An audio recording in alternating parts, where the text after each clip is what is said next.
పూరీ జగన్నాథ్ రథయాత్ర భారతదేశంలోని అతి ముఖ్యమైన పవిత్రమైన పండుగలలో ఒకటి. ఇది ఒడిశాలోని పూరిలో ఉన్న జగన్నాథ్ ఆలయంలో ప్రతి సంవత్సరం జరుగుతుంది. ఆషాఢమాసం జూన్ జూలై శుక్లపక్షం ద్వితీయ నాడు ఈ యాత్ర ప్రారంభమవుతుంది.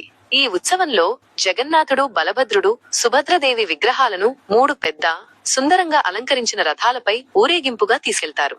ఈ రథాలను భక్తులు వేలాది మంది కలిసి లాగుతారు. ఈ యాత్ర జగన్నాథ్ ఆలయం నుండి బయలుదేరి గుండిచా ఆలయం వరకు వెళ్తుంది. ఇది జగన్నాథుడి జన్మస్థలంగా లేదా వేసవి ఇంటిగా భావిస్తారు. విగ్రహాలు గుండిచా ఆలయంలో 7 రోజులు ఉంటాయి. అక్కడ వాటికి ప్రత్యేక పూజలు, సేవలు జరుగుతాయి. ఆ తరువాత విగ్రహాలను తిరిగి జగన్నాథ్ ఆలయానికి తీసుకువస్తారు. దీనిని బహుడా యాత్ర అని పిలుస్తారు. ఈ రథయాత్ర కేవలం ఒక పండుగ మాత్రమే కాదు.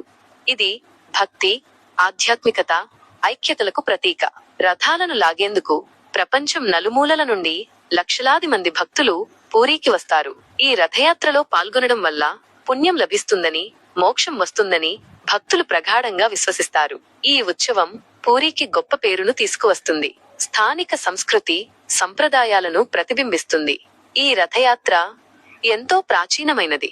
వేల సంవత్సరాల చరిత్ర కలిగినది. ప్రతి సంవత్సరం రథయాత్ర కోసం కొత్త రథాలను తయారు చేస్తారు. వీటిని స్థానిక వడ్రంగులు, కళాకారులు ఎంతో శ్రద్ధగా, నిబద్ధతతో నిర్మిస్తారు. ఈ రథయాత్ర కేవలం ఒక మతపరమైన వేడుక మాత్రమే కాదు, ఒడిశా సాంస్కృతిక వారసత్వంలో ఒక ముఖ్యమైన భాగం.